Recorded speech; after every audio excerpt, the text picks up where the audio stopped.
So you guys remember the 80s, right?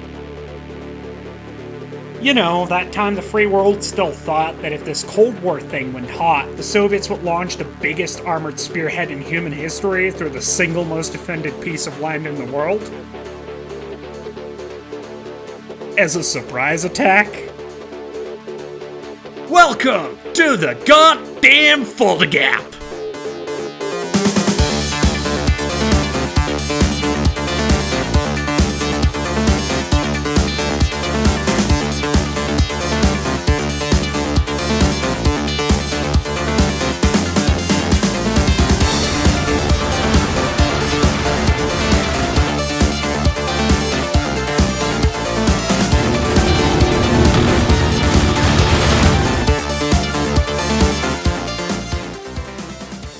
Hi, my name's Lager, and Warno is a real-time strategy game from Eugen, where the fields speak German, communism's on the road to Frankfurt, and the USSR's armored fist is currently enjoying some dick flattening, courtesy of Uncle Sam's disregard for war crime allegations. The Third World War is definitely on. The lines of communication are fucked, and the only prize for the winner is going to be a pile of rubble. But the nukes are still not airborne, so in Europe, all bets are now off. It's time for you to take charge of the situation and receive some new orders from Centak, Commander. We've got a few war crimes to invent. At first glance, Warno's little more than Eugen's adaptation of the Steel Division format and engine to their most successful setting, the Cold War. But the reality is much different. There is a reason this game plays so differently from a war game, and while a major part of it is that the chat no longer has to be censored whenever I open the game, lest I end up in the database of a gay dating app in custody of the CIA and on the receiving end of at least 2 Wagner recruitment offers, a lot of other factors play an important part. Not only is this game less clunky and much prettier than any of its predecessors, it's also far more coherent, involves a lot less helicopter cheese, and doesn't rely on make-believe units and military formations. And can be played in single player without having to possess elaborate arcane knowledge on how to cheese the AI, which has exactly no bearing on anything that happens in a multiplayer match, any of the game's mechanics, or, in fact, anything resembling reality. Warno's sole mission might have once been to simply be Steel Division 2 in the Cold War, but the realities of modern weaponry have turned it into something altogether different. The Second World War had simple joys. Big armor pushes, flak guns holding off planes with bomb sights made in a shed, and infantrymen duke in and out in close quarters. The Fulda Gap, on the other hand, has achieved a level of automation and speed only afforded by the advent of computation. The weapons Steel Division could only dream about make close combat happen in short, napalm-induced blitzes instead of steady slogs. German children, of both the communist and federal variety, now sit on stockpiles of laser-guided munitions that need to keep enemies in sight to hit. Counter battery is a matter of one click, and access to sight-obscuring smoke launchers is a common feature of every vehicle that intends to stay alive for more than 30 seconds in an environment where every infantry squad can carry the tools to reduce it to slag. Marksman rifles and flame launchers have increased the lethality of infantry combat tenfold, and the presence of an enormous number of entirely psychopathic special forces operators, who treat the Geneva Convention as more of a checklist, has made the process of trying to capture a town less of a door-to-door and more of a grid square.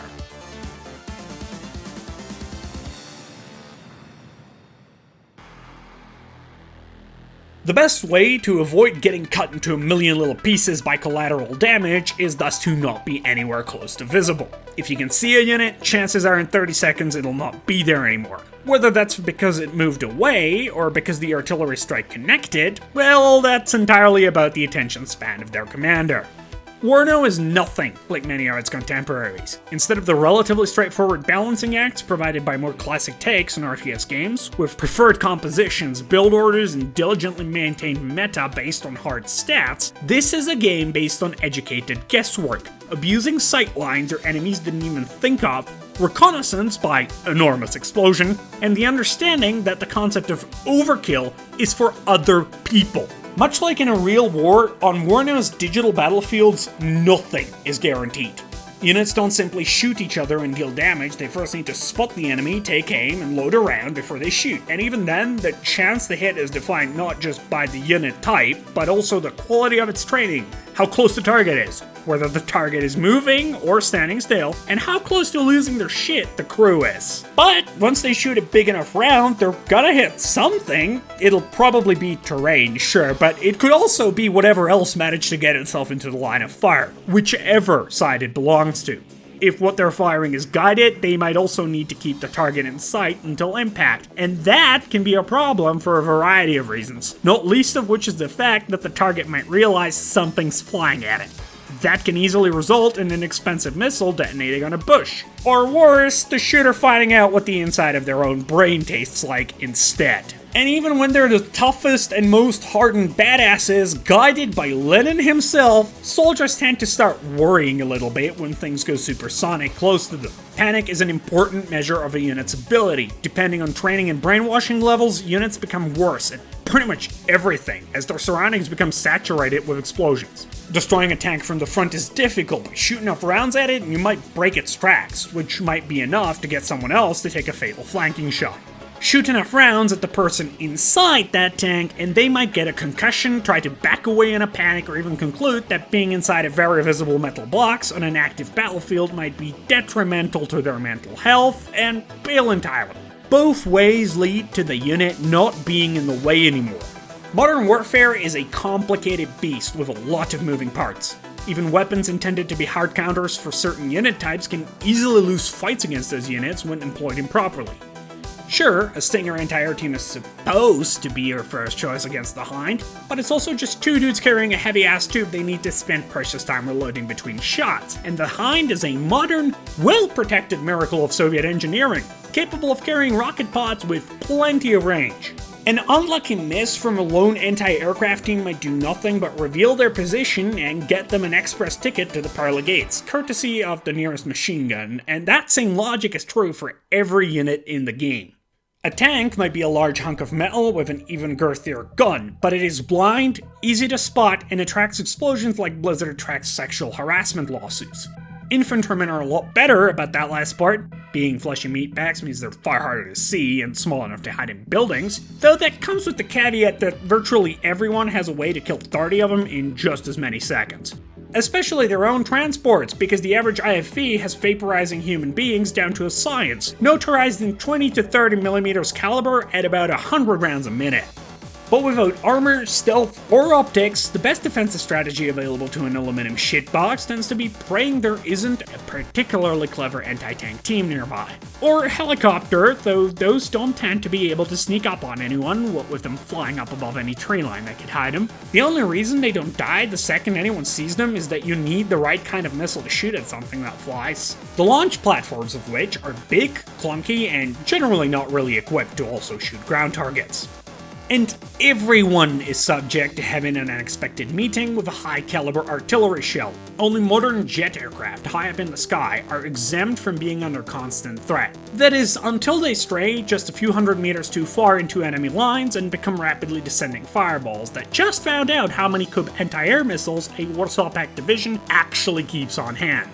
Which of course means the operators of those Kub launchers now have to skedaddle, lest they too become a NATO bombing target. Units are defined by the weapons they carry, the armor strapped to them, stealth ratings, speed, fuel efficiency, and 24 other factors. Any given engagement is half luck, and half an equation complicated enough to floor someone with a degree in chemistry. Every unit relies on another to make up for its weaknesses, from infantry needing vehicles to carry them and all their fancy guided missiles and cannons to the front, to vehicles needing anti-air teams to prevent them from falling victim to the next unscheduled grid deletion, and supply trucks to keep them stocked and fueled. Battles are as often decided by gambles, maneuvers nobody expected, and careful application of your entire arsenal as they are by your opponent failing to understand concepts like tooth-to-tail ratio and psychological warfare. Warno is a carefully choreographed ballet of combined arms. Except, you're doing it blindfolded, and nowhere is that more obvious than in the Department of Information. Counterplay exists, but it's subject to the rules of vision, and while you could easily find yourself holding the biggest stick in the yard, if you have no idea what to swing it at, it'll just be dead weight. The most valuable tool in your arsenal therefore isn't a large gun, but the recon crews that point it in the right direction. Sniper teams, forward observers, scout helicopters, and observation equipment strapped to any vehicle the motor pool got its hands on are the real reasons battles are lost or won, and the primary target of any commander worth their salt. And you're going to need every type of scouting to keep sight over the fields of central Germany. Unlike previous wargame titles, the new engine means that Warno's maps are more detailed and filled with more places to hide in and subsequently turn into craters. Cities are now a real part of the equation, which means vehicle-heavy divisions can now undergo the authentic Grozny experience trying to roll through them. And lack of assault recon infantry able to engage in those close quarters can seriously hamper your ability to find safe areas to advance through. Elevation matters! Terrain features a hard cover you need to peek over, whether you do it with a helicopter or something that can safely roll back down that hill when it gets shot at. And worst of all, getting close to cleverly hidden units can require sprinting across an open field, which makes even the ground radar carriers indispensable as they don't have to roll quite as far. Though far from a simulation, Eugen finally got the essentials of brigade-level engagements of the Cold War down pat. Successfully fighting a battle requires not just encyclopedic knowledge of the abilities and weaknesses of your and your opponent's available units, but the smarts to apply them correctly, to understand how sightlines and range brackets interweave, how to keep your units supplied, and when to admit it's all gone sideways, and it might be a good time to pull back. Though the battles can take a variety of shapes, from tanks trading blows from kilometers away, and artillery and counter-artillery trying to guess at patterns to hit an enemy they can't ever hope to spot, to running urban infantry battles centering on just a couple machine gun teams and pissed off Germans with flamethrowers, the systems remain identical. The real difference in playstyle is just which you have the most off on hand, and how good they are at their intended, or indeed entirely unintended, task.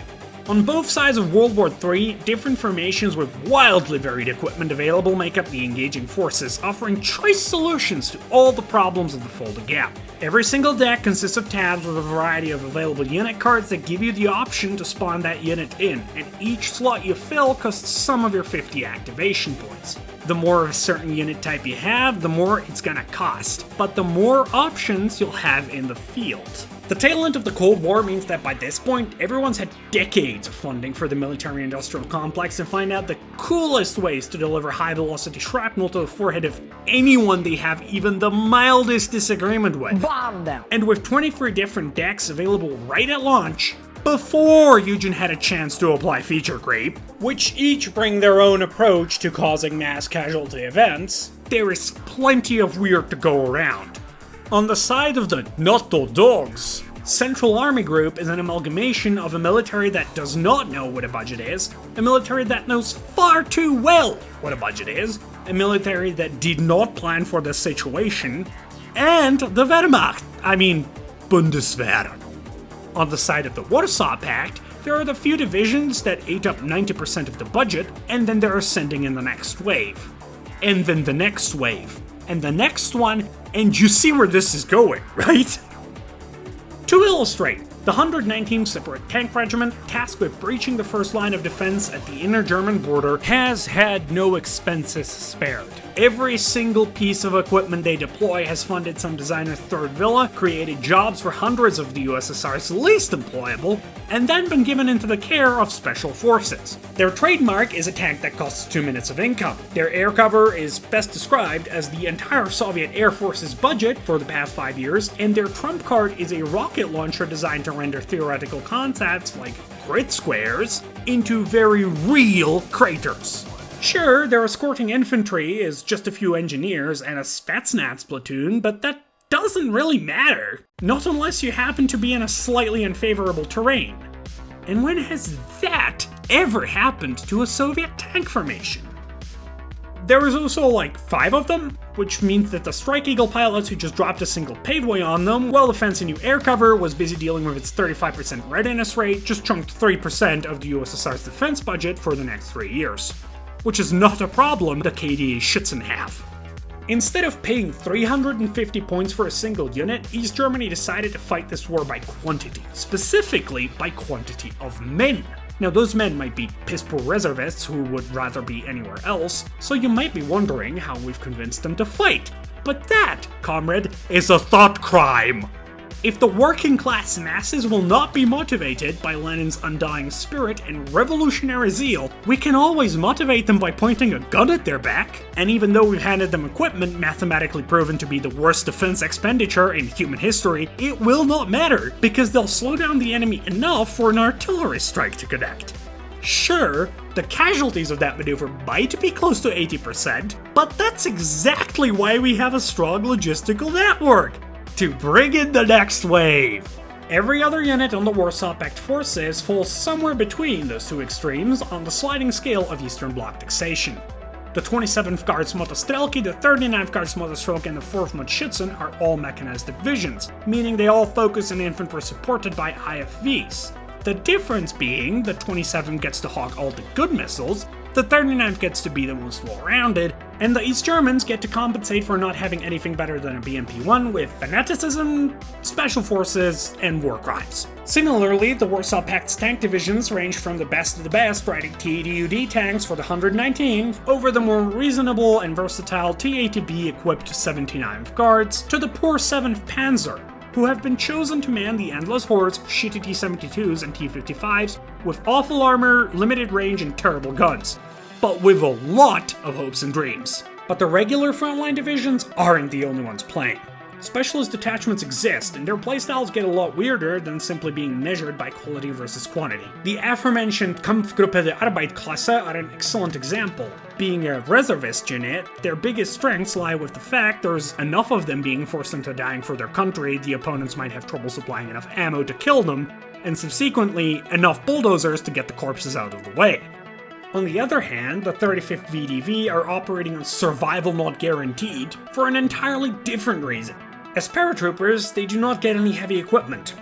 Despite high-tech aviation, not having artillery, supply bases, or tanks means that their best bet against someone who has all three is taking all the important map positions in the first 3 minutes of the game, and then spending the rest of it resorting to every underhanded tactic, down to prayer, preventing a better equipped OPFOR from digging them out before the victory timer runs down. Though they're not the only ones with an immense over-reliance on helicopters, the 6th Armored Infantry has very solid tanks, even if they're older T-64s. It's just that instead of normal tactics, their infantry component resorts to air cavalry. The culmination of that insanity is then the unit tasked with rooting out the Imperialists crazy enough to have dug in West Berlin. Berliner Gruppierung is made up not of line soldiers, but the Stasi's most fanatical, the Wall Watchers. Supplemented by reservists and heavy artillery, but lacking armor entirely, the Wachschützen, as if to prove their insanity, instead carry around this Romanian beauty. Yes, that is 3 RPGs strapped together, and it fires thermobaric rockets. No, the East Germans do not see an issue with this. I have never seen one in real life, but I would very much like to. Hit me up if you work at a Romanian military museum. NATO divisions, meanwhile, loathe the concept of standardization. Instead of being simply tiered out in funding, each national military in the alliance is off doing its own thing, which has had unforeseen consequences. French mobile brigades roll into battle on 25-year-old tanks armed with the latest in shoulder-fired rocketry. Each West German conscript's got personal access to the fruits of Rheinmetall's labor, while the Bundeswehr at large hasn't even bridged the battle rifle gap yet. The Americans have synced the military-industrial complex on the Soviet war machine with a complete lack of consideration for the fact that a land war might require some people on the ground, and the British, well, they've had to get the Germans to unfuck their service rifle and got to the front with Lufthansa, but those cost-cutting measures have allowed them to at least buy all the good equipment off of other NATO members. With as many doctrines as there are nations involved, each NATO formation is unique. While both the 82nd Airborne and 11e Parachutiste are forward-deployed shock troops, their equipment and strategy could not be more different. Americans use air support as their bread and butter, center their infantry tactics around heavy weapons teams and helicopters. The French instead use wheeled armored vehicles, pissed off foreign legionaries, and an abundance of modern rocket launchers. Not to be outdone, the British and Germans have paratroopers of their own, except they're attached to regular divisions. The Zwei Panzer Grenadier is a regular mechanized division, with all the access to modern MBTs and IFVs that entails. But they also have Fallschirmjägers carrying around Panzerfaust 3s. A rocket launcher specifically designed to make every single Soviet tank commander that sees it extremely sad. for about the half second it takes before they become one with their autoloader. The Brits instead attach their air-deployed infantry to the 1st Armored, making it the only tank deck in the game with the ability to forward deploy, and then go on to deploy the SAS with the 2nd Infantry, with all the comically accurate Stinger missiles that entails. Every possible approach to warfare is available through one NATO deck or another. 8th Infantry is technically a regular infantry division, with the aluminum shitbox carrying regular troops with shoulder-fired ATGMs as its primary unit. Unless you decide to use nothing but their Ranger complement in an air cavalry role instead. The Tercom are reservists. Yes, but German reservists supplemented by Green Berets, a wave of deceptively dangerous M48 tanks, and French aeromobiles, which is decidedly different from the 24th Mechanized Division's reservists being National Guard in Abrams tanks, Bradleys, and Apaches. And while the German 5th Panzerdivision may be a tank deck the same as 3rd Armored, 11th Armored Cavalry, or 5e Blindé, only one of those is French enough to strap an autocannon to every tank they have and compensate for the terrible odds in tank-on-tank fights with ATGM carriers. And in a move that really shouldn't surprise anybody at all of that autism then crystallizes in the one place they all have to share: West Berlin. With the US Army troops still toting around M67 recoilless rifles instead of actual rocket launchers, both British aircrew and German SWAT drafted, Special Forces operators deciding to forego such needless bullshit as uniforms, and air support made up of one part whatever Harriers managed to take off, and one part the rest of NATO rushing the few high-end strategic aircraft that can make it through the AA net to them, the fact Berlin Command also has World War II tanks, and their FV-432s are fitted with autocannons, kinda gets lost in the background. Formations in Warno bring a lot of flavor in their composition, whether they're the aforementioned Berlin Command's mix of specialized city fighting equipment and reserves from several nations improvising solutions to overwhelming Soviet forces, the 119's separate tank regiment's playstyle emphasizing every single vehicle as irreplaceable, the fanatically loyal and woefully under-equipped Mutschützen, whose families are currently being held by the Stasi, or the only unit sharing that fanaticism with them being the French Foreign Legion. All while looking better than it has any right to. From artillery firing thermobaric munitions, which can be best described as eye-cast fireball, to German tornadoes finally having the ability to carry around a bomb specifically intended to make airfields go away, the modern battlefield is not only faster and filled with more creative and inventive ways for soldiers to atomize one another, it's also far more aesthetic than it's ever been before. The fidelity of models, both active and destroyed, is higher than what most of us are used to in Eugen's stuff, even if individual troops still look like mannequins. Historical camouflage and unit markings with accurate models down to infantry weapons and women serving in the West German border guard look exceptional, regardless of how zoomed in you are.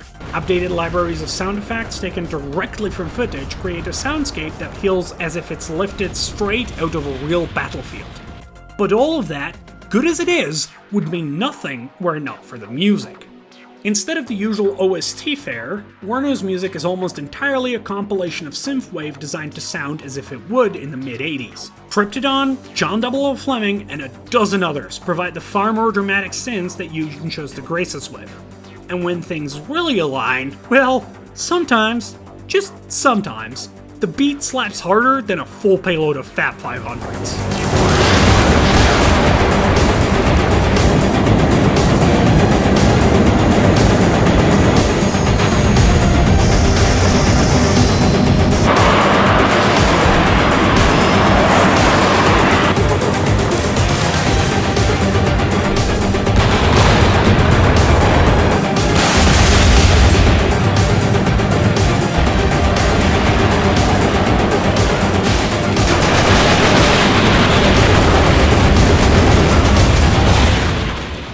Coupled with the Army General game mode, lifted straight from Steel Division, but now finally set in its always intended home of the European theater of the Third World War, Warno feels like Eugen's finally come home. Tank battles raging across central Germany and rocket artillery exchanging ratings from the next grade over sound more like familiar creaking of the floorboards. Unrelenting violence expressed through combat readiness percentages simply scratches a unique itch, and the blaring of the radiological alarm is the greeting of an old friend. And yes, that old friend is still Eugen, even if they've now developed a brand new propensity for using algorithm-generated garbage in their promotional material. The DLC going price is still your left kidney. The lore, if you could call it that, still has its roots in the schizophrenic delusions of Russian Milsim forum dwellers, and the unfortunately very real insanity that is Cold War doctrine, and the answer to, hey, I have a thing I dislike about this game, is still going to be skill issue from the vast majority of the community. The same community that still is, in itself, scientifically proven to be full of people who cannot in good faith be called upon to command a fast food stall, never mind a combat brigade. And the fact I am, however remotely, part of that should be all the peer reviewing necessary. But with Warno's main competitor still a few months away, it's already certain it's not going to be just another footnote in its release. 2 years of early access has seen the game grow from where it barely amounted to a prototype into the beast it is today. And though it continues to struggle with balance, the infuriating nature of artillery warfare in 10v10 games, and the mutually abusive relationship the community has with the setting, the developers, and itself, there is plenty here to keep one playing. For years on end, if you let it.